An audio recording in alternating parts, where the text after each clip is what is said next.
లేదు. ఇంకా విచిత్రమైన విషయం ఏమంటే కేసీఆర్ గారి నాయకత్వంలో అధికార వికేంద్రీకరణ జరగాలి అని చెప్పి ప్రజల దగ్గరికి పాలన పోవాలి. ప్రజాపాలన అంటే నిజమైన నిర్వచనం ప్రజల దగ్గరికి ఎంత సన్నిహితంగా పాలన ఉంటే అంత మంచిదని చెప్పి 10 జిల్లాల తెలంగాణని 33 జిల్లాలు చేసుకున్నాం. కొత్త రెవెన్యూ డివిజన్లు ఏర్పాటు చేసుకున్నాం. కొత్త మున్సిపాలిటీలు, కొత్త మండల కేంద్రాలు, అట్లాగే తాండాలు గ్రామ పంచాయతీలుగా అట్లా కేసీఆర్ గారి నాయకత్వంలో ప్రజల దగ్గరికి పరిపాలన తీసుకొని పోయే ప్రయత్నం చేసినాం. హైదరాబాద్ మహానగరంలో కూడా గతంలో 24 సర్కిల్ ఉంటే గ్రేటర్ హైదరాబాద్ మున్సిపల్ కార్పొరేషన్లో 30 సర్కిళ్లకు పెంచుకున్నాం. గతంలో 4 జోన్లు ఉంటే 6 జోన్లు చేసుకున్నాం. ప్రతి జోనల్ కమిషనర్కి, ప్రతి డిప్యూటీ కమిషనర్కి శాంక్షన్ లిమిట్స్ పెంచుకున్నాం. అంటే ఇవన్నీ చేసుకున్నాం, కానీ హైదరాబాద్ అస్తిత్వాన్ని మాత్రం మేము ముట్టుకోలేదు. హైదరాబాద్ అస్తిత్వాన్ని దెబ్బతీసే ప్రయత్నం చేయలేదు. ఎందుకంటే హైదరాబాద్ అనేది ఒక హైదరాబాద్ ప్రజలకు సంబంధించి కాదు, తెలంగాణ ప్రజలందరికీ గర్వకారణమైన ఒక ఐడెంటిటీ హైదరాబాద్, సికింద్రాబాద్ జంట నగరాలు అంటే మనం చిన్నప్పటి నుంచి వింటున్న మాట. అట్లాంటిది ఇవాళ ఈ తుగ్లక్ ముఖ్యమంత్రి ఆయన తీసుకున్న ఒక నిర్ణయం వల్ల సికింద్రాబాద్కు ఒక ఐడెంటిటీ అనేది లేకుండా, ఒక అస్తిత్వం అనేది లేకుండా సికింద్రాబాద్ని శాశ్వతంగా చరిత్ర పుటలకి మరి పరిమితం చేసే విధంగా ఈ ముఖ్యమంత్రి, ఈ ప్రభుత్వం తీసుకున్న ఒక నిర్ణయాన్ని వ్యతిరేకిస్తూ ఒక రాజకీయ పార్టీ కాదు, సికింద్రాబాద్లోని అన్ని వర్గాల ప్రజలు ఒకటై దానిలో అక్కడ ఉన్న ప్రజాప్రతినిధులంతా మా వాళ్ళు. సికింద్రాబాద్ ఎమ్మెల్యేగా పద్మారావు గారు ఉన్నారు, సనత్ నగర్కి శ్రీనివాస్ యాదవ్ గారు ఉన్నారు, అట్లాగే మరి మా నాయకులందరూ ఎమ్మెల్యేలు, ఎమ్మెల్సీలు ఉన్నారు. వారందరినీ కూడా వారు ఆహ్వానించారు. సికింద్రాబాద్కు సంబంధించిన పుర ప్రముఖులు, సికింద్రాబాద్కు సంబంధించిన మరి సికింద్రాబాద్ ప్రేమికులు వారు ఆహ్వానించి సికింద్రాబాద్ అస్తిత్వాన్ని మేము పుట్టిందాడినే మరి ఇక్కడ పుట్టిన బిడ్డలుగా మరి మీరు కదా కాపాడాలి, ఈ ప్రభుత్వం తుగ్లక్ పనులు చేస్తుంటే మీరేం చెయ్యరా అని వారు మీటింగ్లు పెట్టి పిలిస్తే మేము మా పార్టీగా పోయి చెప్పినాము. ఏం చెప్పాము? ఈ జంట నగరాలు జోడెద్దులు, ఈ జంట నగరాలకు స్పెషల్ ఐడెంటిటీ ఉన్నది. లష్కర్ అంటారు, పట్నం అంటారు. ఇట్లాంటి అస్తిత్వాన్ని దెబ్బతీయకండి, అనవసరంగా తుగ్లక్ పనులు చేయకండి. మీకు అధికారం ఇచ్చింది 6 గ్యారంటీలు అమలు చేయమని, మీకు అధికారం ఇచ్చింది 420 హామీలు ఏవైతే మీరు చెప్పారో అమలు చేయమని, మీకు అధికారం ఇచ్చింది బీసీలకు 1,00,000 కోట్లు పెడతామని మీరు చెప్తే దాన్ని నమ్మించినారు. మీకు అధికారం ఇచ్చింది ఎస్సీలకు, ఎస్టీలకు కేసీఆర్ గారు 10 లక్షలు ఇస్తున్నాడు దళిత బంధు, నేను 12 లక్షలు ఇస్తానంటే నమ్మి మీకు ఇచ్చారు. మరి 2 ఏళ్ళు అయింది. హైదరాబాదు, సికింద్రాబాదు ఈ జంట నగరాల్లో ఒక ఇల్లు కట్టినావా? కనీసం ఒక ఇటుక పెట్టినావా? ఈ 2 ఏళ్లలో ఒక్క ఇల్లు కనీసం 2 ఏళ్ళు అయిపోయింది, చేయలేదు, మంజూరు చేయలేదు. ఒక్క కొత్త రోడ్ వేసినావా? ఒక్క కొత్త ఫ్లైఓవర్ కట్టినావా? ఏదీ లేదు. ఉన్నవి కూలగొట్టుడు తప్ప కట్టిందైతే ఏం లేదు. ఆ కూలగొట్టే క్రమంలో విధ్వంసం మాత్రమే తెలిసిన ఈ ముఖ్యమంత్రి ఇవాళ సికింద్రాబాద్ అనే పదాన్ని లేకుండా విధ్వంసం చేసే ఆలోచన చేస్తుంటే దాన్ని ప్రతిఘటిస్తూ ఇవాళ సికింద్రాబాద్ పెద్దలందరూ కలిసి ఒక శాంతి ర్యాలీ అని పెట్టుకున్నారు.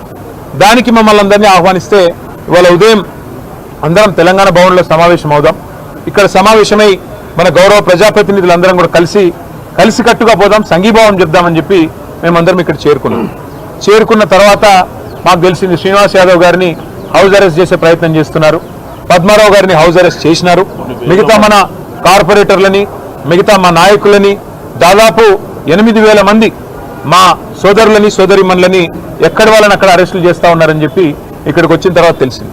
అందుకే నేను ఈ తుగ్లక్ ముఖ్యమంత్రి గారికి చెప్పేది ఒకటే, మీ అధికారం అపరిమితమని మీరు అనుకుంటున్నారు. అధికారం 5 ఏళ్లకు ఒకసారి ప్రజలు రెన్యూ చేస్తే మళ్ళీ వస్తుంది తప్ప మీ ఇష్టం ఉన్నట్టు తుగ్లక్ పనులు చేస్తూ పోతుంటే అధికారం ఎవరికి శాశ్వతం కాదనేది ముఖ్యమంత్రి గారు గుర్తుపెట్టుకోవాలి. ఇంకొక మాట కూడా ముఖ్యమంత్రి గారికి నేను చెప్పేది, మీరు మీ కాంగ్రెస్ పార్టీ శాశ్వతంగా మరి ద్రోహులుగా చరిత్రలో మిగిలిపోతారు.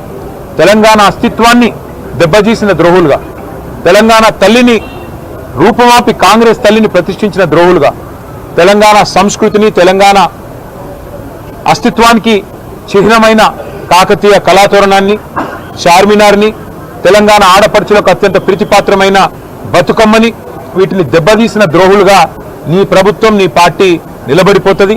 అదే కోవలో, అదే వరుసలో సికింద్రాబాద్ అస్తిత్వాన్ని కూడా మీరు ఏదైతే దెబ్బతీసే ప్రయత్నం చేస్తున్నారో ఇది మీకు మంచిది కాదు. ఒకటి మాత్రం పక్కా, ఇవాళ మీరు ఈ ర్యాలీని ఏదో భగ్నం చేసి మా వాళ్ళని కొంతమందిని అరెస్ట్ చేసి మీరేదో సాధించినాము అని చెప్పి మీరు పైశాచికానందం పొందొచ్చు, కానీ ఇది తాత్కాలికం మాత్రమే. తప్పకుండా శ్రీనివాస్ యాదవ్ గారు చెప్పినట్టు కోర్టుకి పోతాం, ప్రజాక్షేత్రంలో ప్రజల తరపున న్యాయబద్ధంగా నిరసన చెప్పే హక్కు మనకు రాజ్యాంగం ప్రసాదించిన హక్కు, డాక్టర్ బాబాసాహెబ్ అంబేద్కర్ మనకిచ్చిన హక్కు. అట్లాంటి హక్కును ఈ జనవరి మాసంలో జనవరి 26న అయితే మనం రిపబ్లిక్ డేగా జరుపుకుంటామో, మరి రిపబ్లిక్ డేకి 10 రోజుల ముందు మరి రాహుల్ గాంధీ గారు పెద్ద పోజులు కొడతా ఉంటాడు కాన్స్టిట్యూషన్ పట్టుకొని. ఇగో మేము కాన్స్టిట్యూషన్ సంరక్షకులము, రాజ్యాంగ రక్షకులం అని చెప్తాడు. ఇదేనా మీరు రక్షించే పద్ధతి? ఒక శాంతి ర్యాలీని భగ్నం చేసి, ప్రజలకు నిరసన చెప్పే హక్కు లేకుండా చేసి, ఎక్కడి వాళ్ళని అక్కడ అరెస్టు చేసి, ఇదా మీరు చేసే రాజ్యాంగ రక్షణ నేను అడుగుతా ఉన్నా. అందుకే శ్రీనివాస్ యాదవ్ గారు చెప్పినట్టుగా కోర్టుకి పోతాం, ప్రజలను కూడా జాగరూకులు చేస్తాం. జంట నగరాల అస్తిత్వాన్ని దెబ్బతీసే ప్రయత్నం చేస్తున్న ఈ తుగ్లక్ సర్కారుకు తప్పకుండా ప్రజాక్షేత్రంలోనే బుద్ధి చెప్తాము. అట్లాగే నాకైతే సంపూర్ణమైన విశ్వాసం ఉంది, తప్పకుండా మళ్ళీ కేసీఆర్ గారి నాయకత్వంలో మా పార్టీ తిరిగి ప్రజల దీవెనలతో, తప్పకుండా ప్రజల ఆశీర్వాదంతో అధికారంలోకి వస్తుంది. గతంలో మేము రాజశేఖర రెడ్డి గారి ప్రభుత్వం ఎంసీహెచ్ను జిహెచ్ఎంసీ చేస్తే మేమేం వ్యతిరేకించలేదు. ఎందుకంటే హైదరాబాద్ అస్తిత్వాన్ని ఆయన ముట్టుకోలేదు. కానీ ఇవాళ ఈ ముఖ్యమంత్రి హైదరాబాద్ అస్తిత్వాన్ని దెబ్బతీసి జంట నగరాలను జంట నగరాలుగా కాకుండా ఏదో 4th సిటీ అంట, ఫ్యూచర్ సిటీ అంట. ఫ్యూచరే లేని ముఖ్యమంత్రి ఫ్యూచర్ సిటీ కడతానంటే ఎవరు నమ్ముతాడు? ఎవరు దాన్ని విశ్వసిస్తారు? అందుకే మేము చెప్పేది ఒకటే, మళ్ళీ మా ప్రభుత్వం అధికారంలో ఖచ్చితంగా వస్తుంది.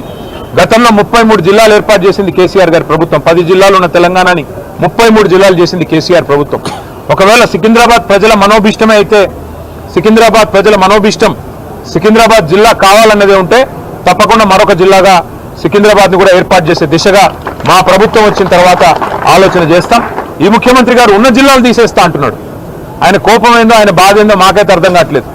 ఎవరైనా తెలివైన ముఖ్యమంత్రి 2016లో జిల్లాలు ఏర్పడితే 10 ఏళ్ల తర్వాత జిల్లాలు సెటిల్ అయ్యి కలెక్టర్లు కూర్చొని ప్రజలు అలవాటు పడి, ప్రజలు కరీంనగర్ పోయేవాళ్ళు సిరిసిల్లలోనే పనిచేసుకుంటుంటే, మహబూబ్ నగర్ పోయేవాళ్ళు గద్వాలలోనే కలెక్టర్ గారిని కలుస్తుంటే నీకొచ్చిన నొప్పి ఏంది నేను అడుగుతా ఉన్నా. 33 జిల్లాల్లో 33 కలెక్టరేట్లు కట్టుకున్నాం. ఒక్కో కలెక్టరేట్ మీ మంత్రి కోమటిరెడ్డి వెంకటరెడ్డి చెప్పిండు, మేం చెప్పడం కాదు. ఇలాంటి కలెక్టరేట్ ఏదైతే ఇక్కడ ఉన్నదో, భువనగిరి కలెక్టరేట్ చూసినాక కోమటిరెడ్డి వెంకటరెడ్డి ఆనాడు ఎంపీగా చెప్పినాడు, కొన్ని రాష్ట్రాల్లో సెక్రటేరియట్లు కూడా ఉండే ఇట్లా అని చెప్పినాడు. గంత అద్భుతంగా సెక్రటేరియట్ కంటే కూడా తలదన్నే విధంగా కలెక్టరేట్లు కట్టి ప్రజల దగ్గరికి పాలన తెచ్చి ప్రజల మనోభావాలను గౌరవిస్తే ఈ ముఖ్యమంత్రికి వచ్చిన ఇబ్బంది ఏంది, ఈ ప్రభుత్వానికి వచ్చిన ఇబ్బంది ఏందని మేము అడుగుతా ఉన్నాం. అట్లాగే అవసరమైతే సికింద్రాబాద్ని జిల్లా చేసే దిశగా ఆలోచన చేయాలి కానీ, సికింద్రాబాద్ ప్రజల మనోభావాల్ని గౌరవించే దిశగా ఆలోచన చేయాలి కానీ, ఈ రకంగా జంట నగరాలని వాటి అస్తిత్వాన్ని చావుదెబ్బ కొట్టే విధంగా ఫ్యూచర్ సిటీ పేరిట 4th సిటీ పేరిట పనికిమాలిన తుగ్లక్ పనులు చేయకుండా మరి ప్రజల మనోభావాల్ని గౌరవించే దిశగా పోవాలని, అట్లాగే తప్పకుండా న్యాయస్థానానికి పోతాం. శాంతి ర్యాలీ ఇవాళ నిజానికి కొన్ని వేల మంది అనుకున్నాం, కానీ కోర్టు పర్మిషన్ ఇస్తే ఎంత బ్రహ్మాండంగా చేయాలో అంతకంటే గొప్పగా చేసి చూపెడతామని చెప్పి కూడా తెలియజేస్తూ సికింద్రాబాద్ ప్రజలకి మేము చెప్తా ఉన్నాం, ఈ తుగ్లక్ ముఖ్యమంత్రి ఒకవేళ తుగ్లక్ పనులు చేసినా దాన్ని తిరిగి మార్చి మీ మనోభావాల్ని గౌరవించే బాధ్యత బీఆర్ఎస్ తీసుకుంటుంది. మీరు తప్పకుండా కేసీఆర్ గారి నాయకత్వంలో మీ మనోభావాల్ని వారికి కూడా నివేదించి తప్పకుండా మీ ఆలోచనను గౌరవించే విధంగా ముందుకు పోతామని చెప్పి తెలియజేస్తూ, ఈరోజు మరి అరెస్ట్ అయిన వారందరినీ కూడా బేషరతుగా, ఎందుకంటే మేము మరి వారికి అనవసరంగా ఇన్కన్వీనియన్స్ కాజ్ చేయాలని మేము కూడా అనుకోవట్లేదు, అరెస్ట్ అయిన వారిని బేషరతుగా విడుదల చేయాలని చెప్పి కూడా మేము పోలీసు వారికి కూడా డిమాండ్ చేస్తూ, మరి ఇట్లాంటి తుగ్లక్ పనులు మానుకోవాలని ముఖ్యమంత్రి రేవంత్ రెడ్డి గారిని కూడా మరొకసారి హెచ్చరిస్తూ మీ అందరు కూడా మీడియాకు కూడా థ్యాంక్స్. పోరాడుదాం సికింద్రాబాద్ అస్తిత్వ పరిరక్షణ కోసం, పోరాడుదాం సికింద్రాబాద్.